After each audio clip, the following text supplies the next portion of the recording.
আল্লাহ তখন জিব্রাইলকে বলবেন, ও জিব্রাইল, আমি আল্লাহ জমিনে রাখবো না, কিন্তু জমিনের ভিতরে এখনো তো তাকের উপরে কোরআনের হরফগুলি এখনো পাতায় পাতায়। যেই জমিনে আমার কোরআন থাকবে, কোরআনের হরফ থাকবে, ওই জমিনে কিয়ামত কেমন করে হয় রে জিব্রাইল? যাও জমিনে দ্রুত যাও, যাইয়া কোরআনের হরফগুলি উঠে আনো। জিব্রাইল আমিন বলেন। কিয়ামতের আগ মুহূর্তে আমি জিব্রাইল আবারও জমিনে নামবো। সুবহানাল্লাহ। ওই দিন জিব্রাইলের কাম হবে কি? কোন নবীর কাছে আসা নয়। ওই দিন জিব্রাইল আলাইহিস সালামের কাম হলো কোরআনের হরফগুলি উঠায় নেওয়া। বাংলাদেশের মুসলমান কোরআন খুইলা দেখবে হরফ নাই, ভারতের মুসলমান কোরআন খুলে দেখবে হরফ নাই, আরবের মুসলমান কোরআন খুলে দেখবে হরফ নাই। ওই দিনই বুঝবা দুনিয়ার হায়াত শেষ। আল্লাহ পাক কোরআন আসি বিদায় টিকায় রাখছিল, কোরআনের হরফ নাই। আল্লাহ জমিনও আর রাখবে না। পর পর পর পর আযাব আর গজব দিয়ে গোটা জমিনটাই আল্লাহ শেষ করে দিবেন। প্রচন্ড আকারে ভূমিকম্পের দ্বারা জমিনকে আল্লাহ পাক ধ্বংস করে দিবেন। এজন্য আল্লাহ পাক রব্বুল আলামিন বলেন, জানোনি জমিনের ভিতরে প্রতিদিন জমিন আমি আল্লাহর কাছে আবদার করে কয়, মালিক অনুমতি দাও, নাফরমান গুলাকে আমি জমিন গিলে ফেলবো। ও মালিক অনুমতি দাও, সুদখোরকে আমি জমিন জিন্দা গিলে ফেলবো, ঘুষখোরকে আমি জমিন জীবিত গিলে ফেলবো। আল্লাহ তুমি অনুমতি দাও, বেনামাজি গুলাকে আমি জমিন জিন্দা কবর দিয়ে ফেলবো। আল্লাহ কুল্লা ইয়াউমিন ওয়াল আরদা ইস্তাজিলু রাব্বাহু ওয়াল মালাইকাতু ইস্তাজিলু রাব্বাহু ওয়াল বাহরা ইস্তাজিলু রাব্বাহু। হাদিসে কুদসিতে আল্লাহ পাক বলেন, জানোনি জমিন কিন্তু এমন আবদার করে। জমিন কই, মালিক আসবিরু ইলা মাতা আসবিরু। আল্লাহ সুদখোরের পাঁচতলা বাড়ির বোঝা আমি জমিন আর কত নিব? ও মালিক কও না তুমি, ঘুষখোরের 10 তলা বাড়ির বোঝা আমি জমিন আর কতদিন নিব, কতদিন নিব? বেনামাজির পায়ের আওয়াজ আর কতকাল শুনবো? আল্লাহ ঘুষখোর, সুদখোর, জিনাখোর, ব্যভিচার, মদখোর, গাঞ্জাখোর যারা তোমার নাফরমানি করে, ফজরের নামাজটা না পড়ে আমি জমিনের উপর দিয়ে হাঁটে, আল্লাহ আর কতদিন, আর কতদিন, আর কতদিন? মালিক তুমি অনুমতি দাও, যেখানে নাফরমান দাঁড়ায় আছে ওই জায়গাটা আমি তারে ফেটে যাব, ওখানে আমি তারে কবর দিয়ে ফেলবো। আল্লাহ পাক রব্বুল আলামিন বলেন, এইভাবে জমিন কিন্তু প্রতিদিন আবদার করে। শুধু জমিন নয়, সাগর মহাসাগর গুলিও আবদার করে। ওয়াল বাহরা ইস্তাজিলু রাব্বাহু। আল্লাহ বলেন সাগর মহাসাগর একই আবদার করে। সাগরের পারে যায় যখন নাফরমানিতে লিপ্ত হয়, কত যুবক যুবতী নিয়ে সাগরের পানিতে অন্যায় করে। কক্সবাজারের সাগরের পারে যায় কত গুনায় লিপ্ত হয়ে চলে যুবক। আল্লাহ পাক রব্বুল আলামিন বলেন, সাগরের পানিটাও আল্লাহর কাছে প্রতিদিন কয়, মালিক আর কত গুনাহ দেখমু? ও মালিক কও না আর কত গুনাহ দেখমু, আর কত নাফরমানি দেখমু? আল্লাহ তুমি অনুমতি দাও, মুহূর্তের ভিতরে আমি জমিনটারে ডুবায়া দেই। আল্লাহ নাফরমান গুলাকে আমি ডুবায়া দেই। যেই জমিনটা ওরা গুনাহ করে করে না পাক বানাইছে, আমি পানি যায় পাক বানায় দেই। প্রতিদিন পানি আল্লাহর কাছে আবদার করে। আপনারা বলুন, পানি দেখতে যত নরম দেখা যায়, আল্লাহর আদেশ পাইলে তত গরম হইতে পারে কি পারে না? মুহূর্তের ভিতরে কিন্তু সব ডুবাই দিতে পারে। 4 ভাগের ভিতরে 3 ভাগই তো পানি, 1 ভাগ মাত্র মাটি। কিছুদিন আগেও তো, কয়েক বছর আগেও তো এমন বরিশালে সিডর হয়েছিল, মনে আছে নি আপনাদের? ঢাকা থেকে আমরা সিডর হওয়ার পর বরিশাল গিয়েছিলাম, পাথরঘাটা। সেখানে গেলাম, ত্রাণ নিয়ে গিয়েছিলাম। আমি অনেকগুলা মানুষকে যখন ত্রাণ দিতেছি, একজন একজন করে আসতেছে আর নিতেছে। আর এক একজন কারগুজারি শোনার বলতেছে, হুজুর আমার ফ্যামিলিতে 6 জন ছিল, আমি একা শুধু বেঁচে আছি। বাকি 5 জনের লাশটা পর্যন্ত সাগর কোথায় নিয়ে গেছে কেউ জানে না। বাড়ির ভিটাটা পর্যন্ত অস্তিত্ব নাই। 7 বছরের একটা সুমি নামের মেয়েকে আমার সামনে হাজির করলো। প্রথম আলো পত্রিকার মধ্যে মেয়েটার ছবি এসেছে, সাঁতার জানে না। ওই মেয়েটাকে মেম্বারশিপ নিয়ে এসে কয়, হুজুর এই মেয়েটার ফ্যামিলিতে যারা ছিল কেউ বেঁচে নাই গো, একজনও বেঁচে নেই, এখনো পর্যন্ত আমরা কারো লাশও পাই নাই। কিন্তু এই মেয়েটার সাঁতার জানে না, কিছুই জানে না, তবুও আল্লাহ তাকে তার কুদরতে বাঁচায় রাখছে। কেমনে আল্লাহ পাক বাঁচাইলো, কিভাবে আল্লাহ পাক বাঁচাইলো? মানুষেরা কয়, হুজুর পানি চলে যাওয়ার পর আমরা ওই এলাকা দিয়ে হাঁটতেছি, খোঁজাখুঁজ করতেছি, সন্ধান করি, হঠাৎ করে একটা শিশু বাচ্চার কান্নার আওয়াজ সবাই শুনতে পেলাম। ডান দিকে তাকাই, ডান দিক থেকেও আওয়াজ শোনা যায় না, বাম দিকে তাকাই, বাম দিকেও আওয়াজ শোনা যায় না। হঠাৎ করে একজনে কয়, ভাই ডানে নয় বামে নয় রে, উপরের দিকে তাকাও, দেখো তাল গাছের উপরে ঝুপড়ির মধ্যে একটা মেয়ে কাঁদতেছে। আল্লাহ যারে বাঁচায় কেউ তারে মারতে পারে, আর আল্লাহ যারে ধরে কেউ তারে সারাইতে পারে। তাল গাছের উপর থেকে ওই সুমি নামের মেয়েটাকে আমরা নিয়ে আসলাম। আল্লাহ তার কুদরতে এই বাচ্চাটারে বাঁচাইছে। ভাইরা বন্ধুরা জন্য বলতেছিলাম, আমি যখন সাগরের পানিটার কাছে গেলাম, সাগরের পানিতে নামলাম, নাইমে আমি একটু পানিটা হাতে নিলাম, অটোমেটিক আমার চোখ দিয়ে পানি ঝরতেছে আর কাঁদতেছি। আমার চোখের পানি বঙ্গোপসাগরের পানিতে পড়তেছে। একটা কথা কই শুধু কাঁদছি, মালিক তোমার পানি এখন বোঝা যায় কিছুই বুঝে না, কিছুই জানে না, অথচ মাত্র 2 দিন আগে এই এলাকাতে কিয়ামত ঘটায় দিছে গো আল্লাহ। এখন বোঝা যায় কিছুই জানে না, কি করছে? আল্লাহু আকবার জোরে কও। এই সাগরের পানি কিছুই জানে না, অথচ কি করলো? সব তো তুমি মালিকের আদেশ পেয়েছে। আল্লাহ এই পানি তো তোমার আদেশের অপেক্ষায় থাকে, এই জমিন তো তোমার আদেশের অপেক্ষায় থাকে, জমিন তো তোমার ইশারার অপেক্ষায় থাকে, পানিটাও তোমার ইশারার অপেক্ষায় থাকে। যখনই আল্লাহ পাকের ইশারা পায়, পানি আর পানি থাকে না, শান্ত পানি অশান্ত হয়ে যায়। এজন্য ভাইরা আমার, আল্লাহ পাক বলেন জানোনি, জমিন প্রতিদিন আমি আল্লাহর কাছে আবদার করে আর এই কয় মালিক অনুমতি দিবানি, সাগর মহাসাগর কয় অনুমতি দিবানি, ফেরেশতারা কয় আল্লাহ তুমি অনুমতি দিবানি। আল্লাহ পাক তখন কাউকে অনুমতি দেয় না। আল্লাহ জমিনকে ধমক দিয়ে কয়, রে জমিন থাম, এই সাগর মহাসাগর থাম, এই ফেরেশতারা তোমরা থামো। আল্লাহ পাক তখন কয়, রে জমিন আমি আল্লাহ দেখতেছি এই জমিনের ভিতরে কত গুনাহ হয়, কত অত্যাচার হয়, কত জুলুম হয়, কত নিপীড়ন হয়, কত অন্যায় হয়, সবই আমি আল্লাহ দেখতেছি। এরপরও আমি কেন নগদ ধরি না জানোনি? কারণ এই মানুষকে আমি আল্লাহ বড় আদর করে বানাইছি। আসমান আল্লাহ বানাইছেন কুন ফায়াকুন বইলা, জমিন আল্লাহ বানাইছেন কুন ফায়াকুন বইলা, ফেরেশতা আল্লাহ বানাইছেন কুন ফায়াকুন বইলা, কিন্তু আমারে আপনারে আল্লাহ পাক কুন ফায়াকুন বলে বানায় নাই। আমারে আপনারে যখন আল্লাহ বানাইছে, আল্লাহ বলে খালাকুতু বিয়াদাইয়া, আমি আমার নিজের হাত দিয়া বান্দা বান্দিরে বানাইছি। কারণ এই চেহারার মধ্যে এত দামি কপাল, এই কপাল আমি আল্লাহ বানাইছি আমার সেজদার জন্য। এই কপাল ফেরেশতাদের হাতে বানাইলে হয় না, এই কপাল আদেশ দিয়ে বানাইলেও হয় না, আমি আল্লাহ নিজের হাতে বানাইছি। এজন্য আল্লাহ পাক করে জমিন ভালো করে শুন, আমি আল্লাহ কিন্তু নগদ ধরি না, আমার বান্দা বান্দিরে আমি নগদ ধরি না। কারণ এই মানুষ আমি বানাইছি, দরদ আমার বেশি, মায়াও আমার বেশি। তুমি জমিন তো মানুষ বানাও নাই, ধ্বংস করলে তোমার কি? তুমি পানি তো মানুষ বানাও নাই, পানি সব ডুবাইয়া দিলে তোমার কি? কিন্তু আমি আল্লাহ তো মানুষ নিজের হাতে বানাইছি।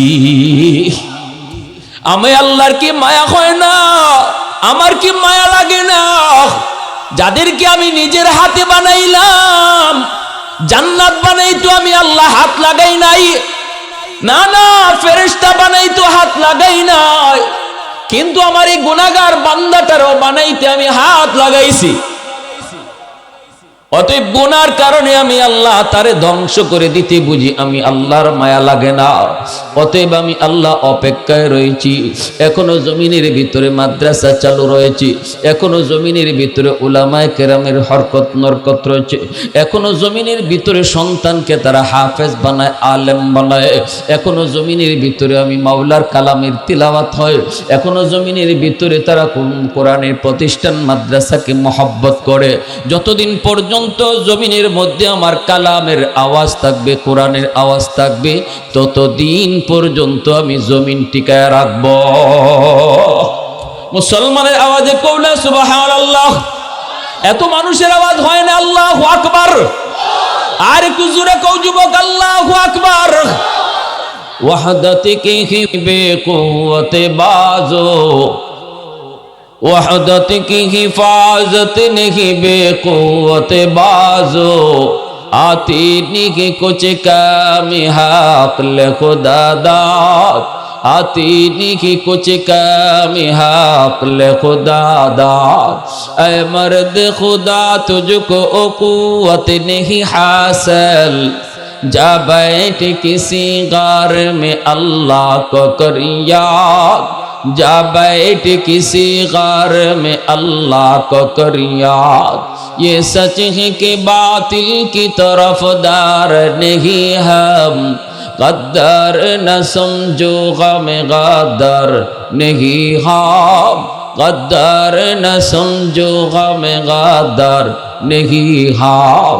मुसलमाনের আওয়াজে কো আল্লাহু আকবার। অতএব জমিনের মধ্যে মাদ্রাসা টিকায় রাখতে হবে, মাদ্রাসাকে কদর করতে হবে, উলামায়ে কেরামকে মহব্বত করতে হবে, নিজের সন্তানকে হাফেজ আলেম বানাইতে হবে। কারণ কি? কয় নিজে বাঁচার জন্য, জমিন টিকায় রাখার জন্য। রসুল বলে উম্মতের দল কথাটা তোমরা ভালো করে বুঝো না রে, কিন্তু আসমান জমিনের আর শত মাখলুক সবাই বুঝে। ওই যে দেখো আসমানের ফেরেশতারা, জমিনের ভিতরে যত বাকবাল্লুক রয়েছে, জমিনের ভিতরে তোমরা যত যা দেখো, রসুল বলে ইন্নাল আলিমা ইস্তাগফিরু লাহু মান ফিল আরদ ওয়া মান ফিস সামা হাত্তাল হিতানু ফি জাওফিল মা। উম্মতের দল, গর্তের পিপিলিকা বলো আর পানির নিচের মাছ বলো, রসুল বলেন বাকবাল্লুক বলো আর গাছের পাতা বলো, বালির কণা বলো, সব কিছু উলামায়ে কেরামের জন্য, হাফেজ কোরআনের জন্য, মাদ্রাসার জন্য 24 ঘন্টা তারা দোয়া করে।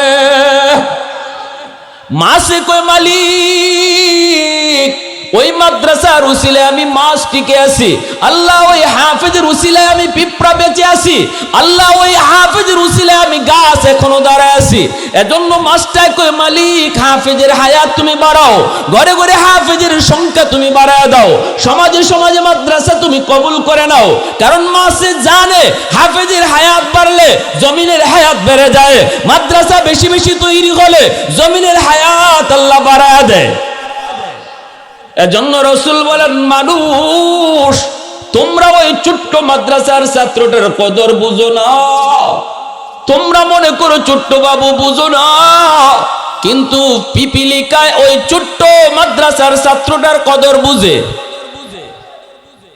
এমনকি পানির নিচের মাছ সেও কিন্তু তার কদর বুঝে। এজন্যই তারা 24 ঘন্টা আল্লাহর কাছে দোয়া করে, হায়াতের জন্য দোয়া করে, লম্বা হায়াতের।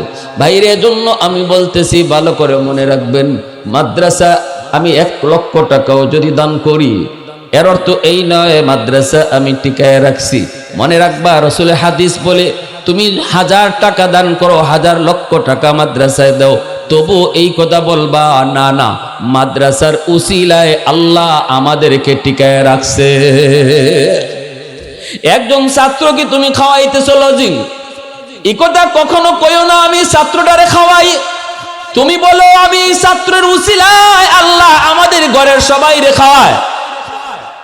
এটা হলো আমার নবীর হাদিসের মর্ম। আমি যে হাদিস কেন আপনাদেরকে শুনাইলাম, হাদিসের মর্ম বলতেছি। আপনি যদি হাদিসের মর্ম বুঝেন তাহলে বলবেন মাদ্রাসার টিকায় রাখছি না, বরং মাদ্রাসার উসিলায় টিকে আছি। হাদিসের মর্ম যদি তুমি বুঝো তাহলে বলবা আমি খাওয়াই না, বরং মাদ্রাসার উসিলায় আল্লাহ আমারে খাওয়ায়। অসুবিধা দিতেছে আপনাদের? কথা বুঝেন না? আমার কথা বুঝতে অসুবিধা? মনোযোগ কার কার আছে একটু হাত তুলে আল্লাহকে দেখাও। আল্লাহ তুমি কবুল করো। সবাই বলেন আমিন, আরো জোরে বলেন আমিন। তাহলে আমার কথা বুঝে থাকলে আপনারা বলুন, মাদ্রাসা টিকায় রাখা দরকার আসেনি না নাই? মাদ্রাসা কেন টিকায় রাখবো? মাদ্রাসাকে কেন সহযোগিতা করব? মাদ্রাসা কেন সন্তান পড়াবো? কই জমিনের হায়াত বাড়াবার জন্য। বলুন তো দেখি, জমিন যদি চায়, আল্লাহর কাছে চায়, মালিক আমাকে অনুমতি দাও একটা কাপুনি দেই। কয়েকদিন আগে জমিনে একটা কাপুনি দিয়া গেছে, শুক্রবার দিনে। আমার ভাইয়েরা, বন্ধুরা, যুবক, এজন্য বলতেছিলাম একটু মন দিয়ে শোনো। কিয়ামতের ময়দানে আল্লাহ পাক একজন মানুষকে বলবেন, যাও তোমাকে আমি মাফ করে দিতে চাই, কিন্তু কোন একটা উসিলা আছে রে বান্দা, বল। হাসরের ময়দানে আল্লাহ পাক ছোট থেকে ছোট উসিলায় বহু বান্দা বান্দিরে মাফ করবেন। ছোট্ট থেকে ছোট্ট উসিলায় আল্লাহ মাফ করবেন। কারণ হাসরের ময়দানে আল্লাহ পাকে নজর থাকবো গুনাহগারের দিকে, আল্লাহ পাক পক্ষে থাকবেন অপরাধীর। কারণ আল্লাহ সেদিন বিচারক। বিচারক স্বাভাবিকভাবেই অপরাধীর পক্ষে থাকে, আসামির পক্ষে থাকে। দুনিয়াতেও যারা জেল বা আদালতে ঘুরেন তারা ভালো করে জানেন, আইন আদালত যারা বোঝেন, জজ সাহেব কিন্তু আসামির পক্ষে থাকে।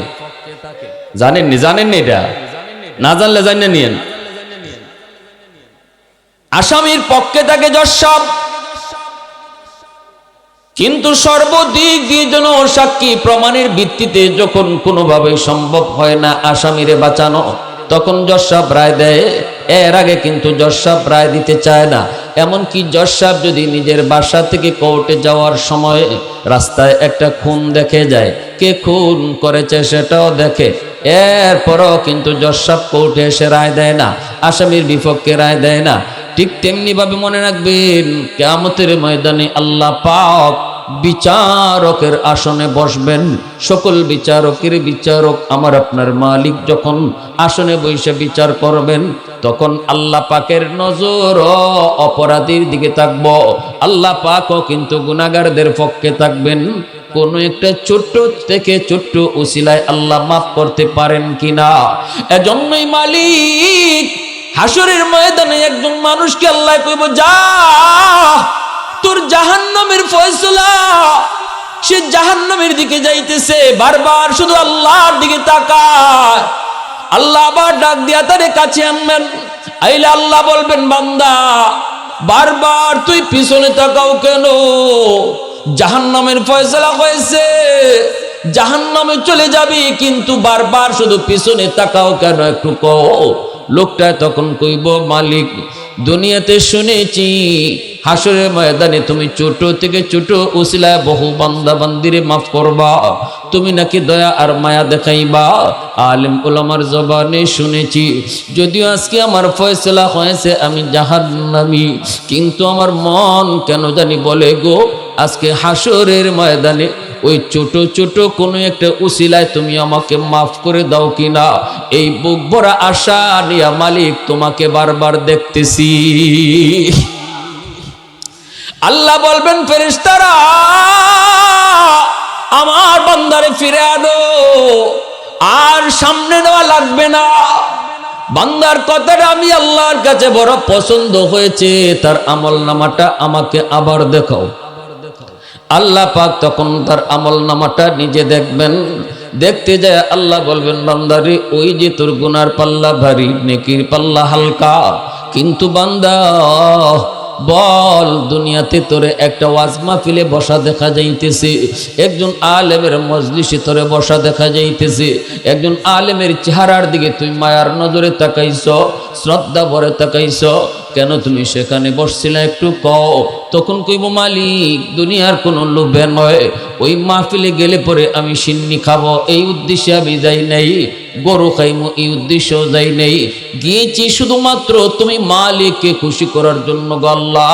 তখনই আল্লাহ পাক কইব বান্দা আয় আয় আয়, আমি আল্লাহর আদত হচ্ছে মাফ করে দেওয়া, কিন্তু আমার নিজাম হচ্ছে উসিলা ছাড়া মাফ করি না। ওই দিনে মাহফিলে বসাকে উসিলা বানায়া আমি আল্লাহ আজ হাসরের ময়দানে তোমার নাজাতের ফয়সালা দিয়া দিলাম। এ যুবক, এজন্য উলামায়ে কেরামের মজলিসে বসলো নাজাতের ফয়সালা। এত দাম আল্লাহর দরবারে একজন আলেমের, একজন হাফেজের।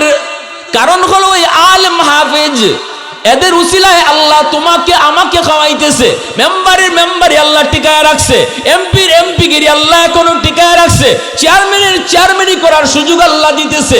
এখনো সূর্য পূর্ব দিকে উঠায়, পশ্চিমে আল্লাহ পাক সূর্য ডুবায়, নদী থেকে মাছ পাওয়া যায়, ফুল জমিন থেকে ফসল উঠে, গাছ থেকে ফুল হয়, ফল হয়, সুস্থতার নিয়ামত নিয়ে বেঁচে আছি।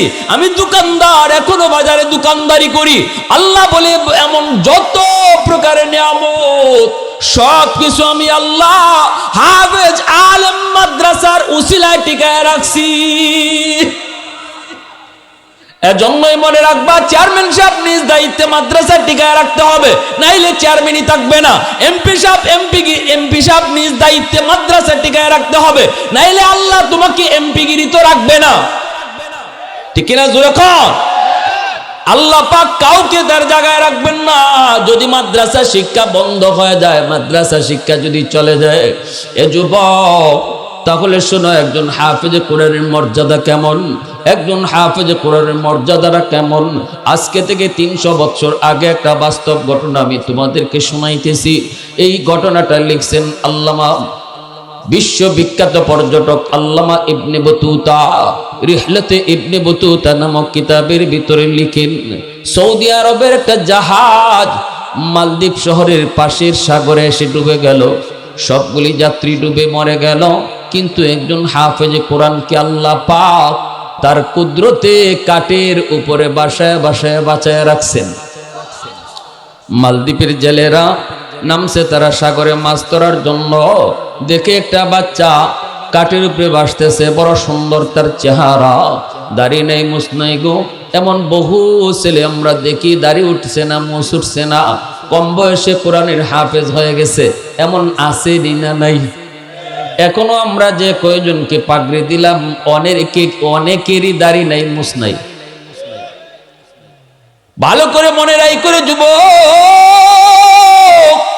বাহাদুরি করে কোনোদিন কোরআনের হাফেজ হওয়া যায় না। এমপি সাহেবের ফুলা হইলেই হাফেজ হইতে পারে না, চেয়ারম্যানের ফুলা হইলেই হাফেজে কোরআন হইতে পারে না। হাফেজে কোরআন কে হইব এটা একমাত্র আল্লাহ জানে।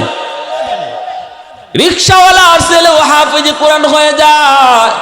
সুম্মা আওরাসনাল কিতাব আল্লাযীনা ইসতাফাইনা মিন ইবাদিনা। আল্লাহ বলে আমি আল্লাহ হাজারো হাজারো কোটি কোটি সিনার ভিতরে যেই সিনাটাকে আমি আল্লাহ চুজ করি, ওই সিনার মধ্যে আমার কোরআনকে আমি আমানত রাখি। ওই ছোট্ট হাফেজে কোরআন মালদ্বীপের সাগরে ভাসতেছে, কাঠের উপরে ভাসতেছে। জেলেরা মাছ ধরার জন্য নামলো, দেখেই তারা তাড়াতাড়ি নৌকায় তুললো, ছেলেটারে তারা নিয়ে আসলো নিজের বাড়িতে। মালদ্বীপ শহর তখন ছিল হিন্দু, এই শহরের সবগুলি মানুষ ছিল তারা মূর্তি পূজারী, তারা মূর্তি পূজা করত। ওই দিকে হাফেজে কোরআন নিজের পরিচয় দেয় না, তারে বাজারে ওঠানো হয়েছে বিক্রি করার জন্য। তখন মানুষ বেচা কেনা হইতো, এই হাফিজ সাহেবকে কে নিবে কে কিনবে, কেউ তো হাফেজে কোরআন কি কয় এটা বুঝে না। মালদ্বীপের মানুষ কোরআনও চিনে না, কোরআনের হাফেজ কি জিনিস তাও বুঝে না। বাচ্চাটারে তারা বিক্রি করবে, নিবে কে? যেই আসে কেনার জন্য জেলেরা অনেক দাম চায়, অনেক চড়া দাম চায়, কেউ কিনতে পারে না। কিন্তু একজন হিন্দু মহিলা, সম্পদের অভাব নাই, স্বামী নাই, তার কোনো সন্তানও নাই, আছে শুধু একটা মেয়ে সন্তান। ওই মহিলাটা খবর পাইল, মহিলায় কয় আমার তো একটা ছেলে প্রয়োজন, মেয়েটাকে যদি আমি বিয়ে দিয়ে দিই এরপরে আমাকে কে পালবে কে খাওয়াবে? মহিলার সে টাকা নিয়া পয়সা নিয়া জেলেদের কাছ থেকে সে কিনে নিল, অনেক টাকায় হাফেজ সাহেবকে কিনে নিল। মহিলা তার ঘরে বাচ্চাটারে পালতেছে। হাফেজ সাহেব মহিলাকে আম্মা কয়, মেয়েটা হাফেজ সাহেব ভাইয়া কয়, হাফেজ সাহেব মেয়েটারে বোন কয়। ভাই বোন আর মা তিনজনের সংসার চলল। একদিন হাফেজে কোরআন দেখে তার মা কান্না করে, হাও মাও করে কান্না করে, বলতেছে মা গো তুমি কেন কাঁদো? মা তখন কয় বাবা, ও বাবা তোমার কাছে কান্নার কারণ বলে কোনো লাভ হবে না। হাফেজ সাহেব কই মা গো একটু কও দেখি না তুমি কেন কান্দো? মহিলায় কই বাজান, প্রতি বছর মালদ্বীপে সিডর হয়, সিডর জলুদ চাষ। সাগরের পানি গভীর রাত, নির্ধারিত তারিখে গভীর রাতে মালদ্বীপে আক্রমণ করে, অসংখ্য অগণিত মানুষ মারা যায়। বাদশাহ জ্যোতিষীদেরকে বলল, জ্যোতিষী বিদ্যা পরে বের করো, গণনা করে বের করো, কেন এমন হয়, বাঁচার উপায় কি? জ্যোতিষীরা গণকেরা জানাইলো এটা খবিস একটা জিনের কারসাজি।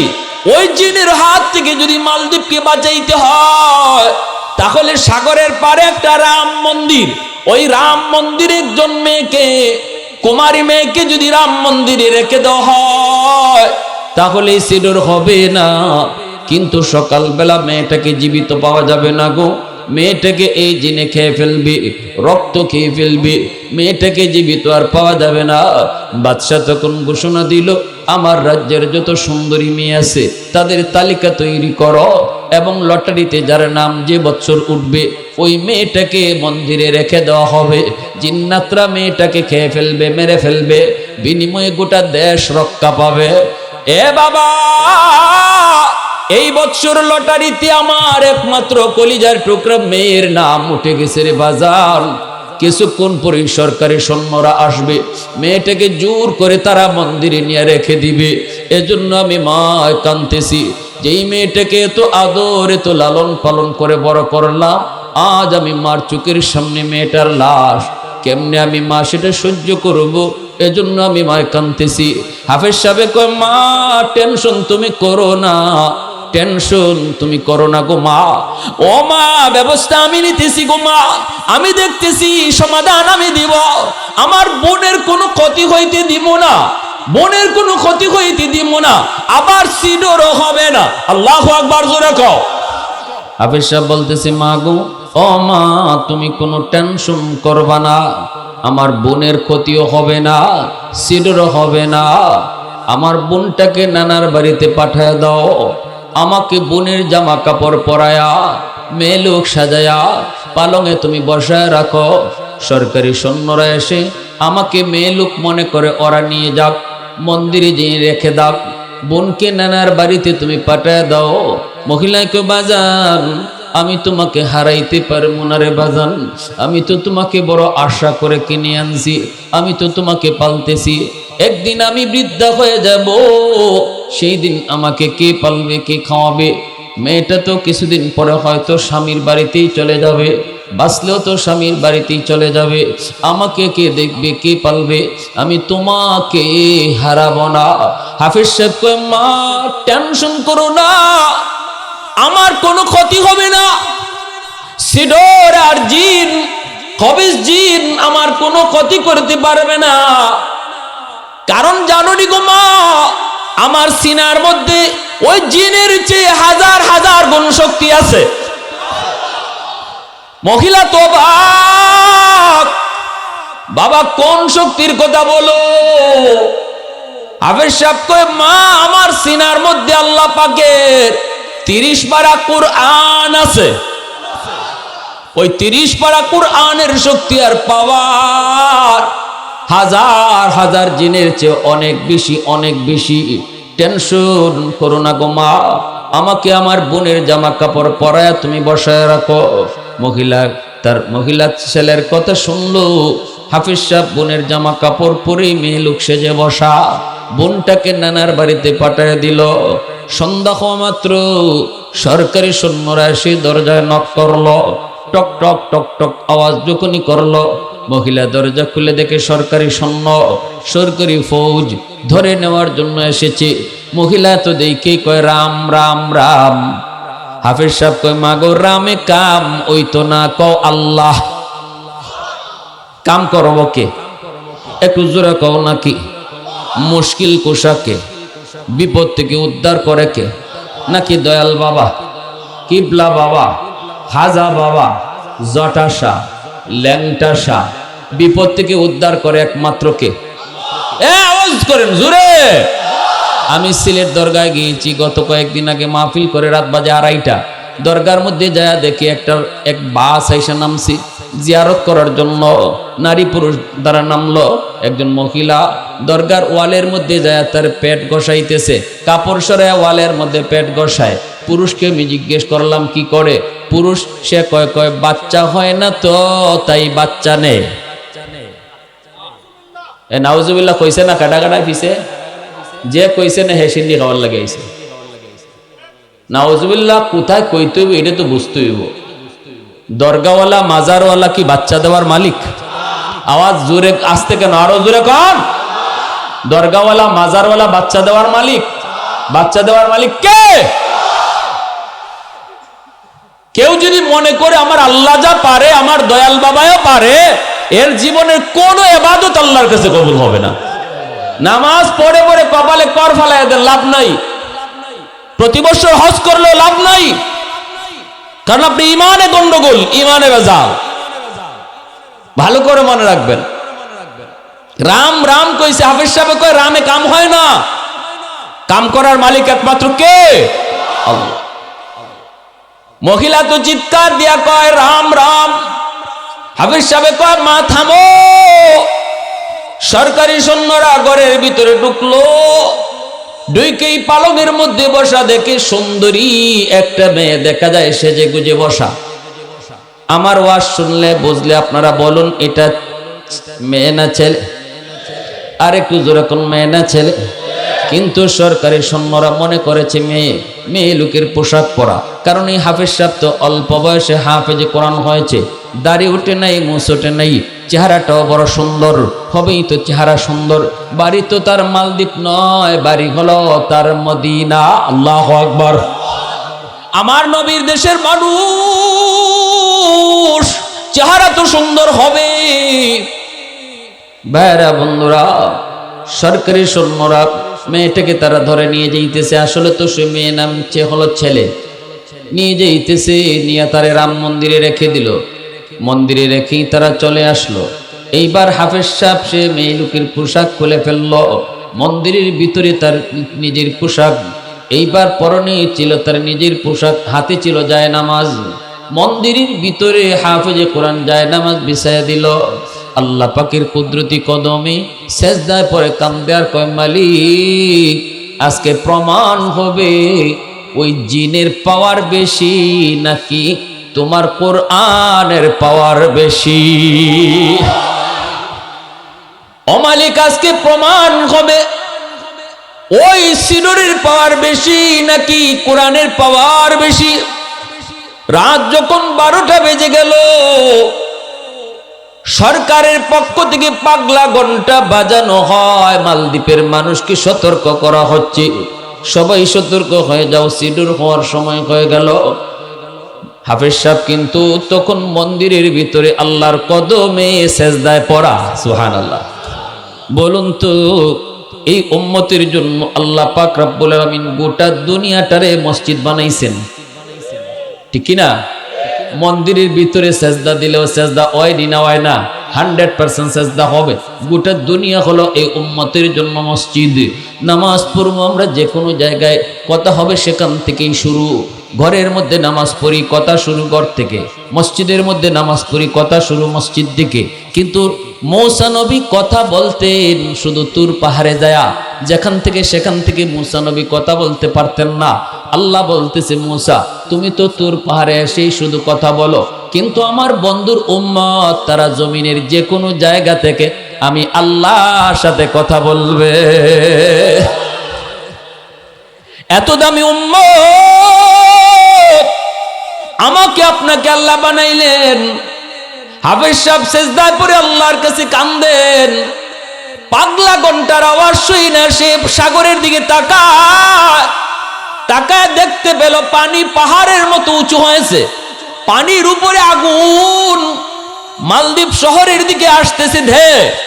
তখনই হাফেজে কোরআন রাম মন্দির থেকে এসে কোরআনুল কারীমের একখান সূরা তেলাওয়াত শুরু করেছে। সেই সূরা হলো কোরআনের হৃৎপিণ্ড, সূরার নাম হলো সূরা ইয়াসিন। আল্লাহু আকবার। ইয়াসিন ওয়াল কুরআনিল হাকীম ইন্নাকা লামিনাল মুরসালিন। আল্লাহ পাকের সূরা কোরআনুল কারীমের সূরা ইয়াসিন পয়রা যখন ফু দিল আর বলতেছে, মালিক আমি এখন দেখব ইয়াসিনের শক্তি বেশি নাকি ওই পানির শক্তি বেশি। সূরা ইয়াসিন পয়রা ফু দেওয়া মাত্রই আল্লাহ পাক সূরা ইয়াসিনটাকে অ্যাটম বোমার মতো শক্তিশালী বানায়া ওই পানির মোকাবেলায় আল্লাহ পাঠায়া দিছে। সাগরের মাঝামাঝি যায়া সূরা ইয়াসিন এমন ভাবে পাহাড় পরিমাণ উঁচু পানিকে এমন আঘাত করলো, মুহূর্তের ভিতরে পানি আবারও সাগরে দেবে গেল। সিডর হলো না। সকালবেলা সরকারি সৈন্যরা মন্দিরে আসলো মেয়ে লোকের লাশটা নেওয়ার জন্য। আইসা দেখে মেয়ে লোকের কোনো বংশ নাই, বরং মন্দিরের ভিতরে একটা ছোট্ট বাবু, ছোট একটা ছেলে বসে বসে আল্লাহর কোরআন তেলাওয়াত করতেছে। আল্লাহর কালামের পাওয়ার আছে না নাই? কোরআনের পাওয়ার আছে না নাই? এজন্যই তো আল্লাহর রাসূল বলেছে, যার সিনার মধ্যে কোরআন আছে এই সিনাটাকে জাহান্নামের আগুন পর্যন্ত জ্বালাইতে পারে না। কিরে তুমি এখানে, ওই লাশ কই? লাশ কোথায়? হাফেজ সাহেব বলতেছে, লাশ আবার কই পাবা? কের লাশ? কিসের লাশ? কেন গত রাত্রে যে আমরা একটা মেয়েরে রেখে গেলাম, এই মেয়েটার লাশ তো এখানে থাকার কথা, সিঁদুর হলো না, জিনে মেয়েটারে খাওয়ার কথা, লাশটা কই তুমি দেখছো? হাফেজ সাহেব বলতেছে, লাশ কোথায় পাবে? তোমরা আমাকেই গত রাতে এখানে রাখছো, আমাকেই তোমরা গত রাত এখানে রেখে গিয়েছো। সরকারি সৈন্যরা কই, কও কি তুমি? আমরা তো মেয়ে লোক রাখলাম। হাফেজ সাহেব কয়, আমার বোনের জামা কাপড় পরে আমি মেয়ে লোক সেজে বসা ছিলাম। আমার বোনটা তো নানার বাড়িতে নানির হাতের পিঠা খায়, নানির হাতের পিঠা খায়। কয় তাহলে তুমি কেন মরলা না? সিডুর তো হলো না, তুমি কেন মরলা না? আমি যে কোরআন কয় তোমরা মনে করেছ সিডুর আমাকে মেরে ফেলবে, জিন আমারে খেয়ে ফেলবে। তোমরা জানো না গো, আমার সিনার মধ্যে 30 পারা কোরআন। এই কোরআনের পাওয়ার সিডুরের পাওয়ারের চেয়ে 1000 গুণ বেশি। আমি তো কোরআনুল কারীমের 30 পারাও তেলাওয়াত করি নেই, মাত্র একখান সূরা ইয়াসিন পড়া তেলাওয়াত করে ফু দিছি। এই ফুর মধ্যে আল্লাহ পাক এত অ্যাকশন রাখছে, মুহূর্তের ভিতরে আল্লাহ পাক পানির দাবায় দিছে। ও ভাইরা বন্ধুরা, এই পানিকে আঘাত করে দাবায় দিল। আল্লাহর কোরআনের এই পাওয়ার আছে না নাই? সরকারি সৈন্যরা বাদশার কাছে খবর পাঠায় দিল, বাদশাহ জাহাপনা, আশ্চর্য ঘটনা, মেয়ে লোকের এখানে বংশ নাই। আমরা গত রাত যারে রাখলাম সে তো মেয়ে ছিল না, সে তো একটা ছেলে ছিল, সে নাকি মুসলমান, আবার কোরআনের হাফেজ। কোরআনের হাফেজ, সে সূরা পড়ে ফু দিছে আর পানিটা জাগার মধ্যে দেবে গিয়েছে। বাদশাহ মন্ত্রী পরিষদ নিয়ে হাফেজ সাহেবের কাছে হাজির হলো। হাফেজ সাহেবকে ডাক দিয়ে কয়, বাবা কও কি তুমি, কও কি, এটা তুমি কি শোনাইতেছো? তোমার সিনার মধ্যে এত পাওয়ার, এত পাওয়ার, কোরআনের বুঝি এত শক্তি। তাহলে আগামী বছর এমন দিনে আমি আবারও তোমাকে মন্দিরে রাখবো, আর আমি মন্ত্রী পরিষদ লইয়া সাগরের পারে দাঁড়ায় থাকবো। নিজের চোখে আমি দেখবো কোরআনের শক্তিটা কত বেশি। যদি সত্যি কোরআনের এমন পাওয়ার হয় রে যুবক, যদি সত্যি কোরআনের এমন পাওয়ার হয়, আমি বাদশা কথা দিলাম, মন্ত্রী পরিষদ এমনকি আমার মালদ্বীপের জনগণ সব লইয়া তোমার হাতে কালেমা পড়ে মুসলমান হয়ে যাব। আগামী বছর এমন দিনে আবার বাদশা তার মন্ত্রী পরিষদ লইয়া সাগরের পাড়ে দাঁড়ায় দাঁড়ায় সিডরির টাইম যখন হয়ে যায়, সাগরের পানি যখন উশৃঙ্খল রূপ নেয়, তখন এই মন্দিরের দিকে তাকায়, যেই মন্দিরে হাফেজে কোরআনকে রেখে দিয়েছে, ওখান থেকে দেখতেছে হঠাৎ করে কোরআনের তেলাওয়াতের একটা আওয়াজ। ওই আওয়াজ থেকে একটা এরকম শক্তি তৈরি হয়েছে আকাশে। ওই শক্তিটা বাতাসের বেগে আইসা সামনে আসে আর বড় হয়, সামনে আসে আর বড় হয়। পাহাড় পরিমাণ পানি ডাকে, মুহূর্তের ভিতরে আঘাত করে মাটি পানিতে দাবায়া দেয়। এই দৃশ্য দেখা মাত্রই বাদশা কয়, বাবা হাত বাড়া, এতদিন পর্যন্ত অন্ধকারে ছিলাম, ইসলাম ধর্ম বুঝি না, এই কোরআনের মহত্ব বড়ত্ব জানি না, বাবা হাতটা একটু বাড়ায় দিরে বাবা। তখন বাদশা মন্ত্রী পরিষদ লইয়া মালদ্বীপের জনগণ সবাই একজন হাফেজের হাত ধইরা কালেমা পড়ে মুসলমান হয়ে যায়। ওই দিন থেকে মালদ্বীপ বিশ্ব মানচিত্রে একটা মুসলিম রাষ্ট্র হিসেবে পরিচিতি লাভ করে। এর আগ পর্যন্ত মালদ্বীপ মুসলিম রাষ্ট্র ছিল না। মালদ্বীপ আজও পৃথিবীর মানচিত্রে একটা মুসলিম দেশ।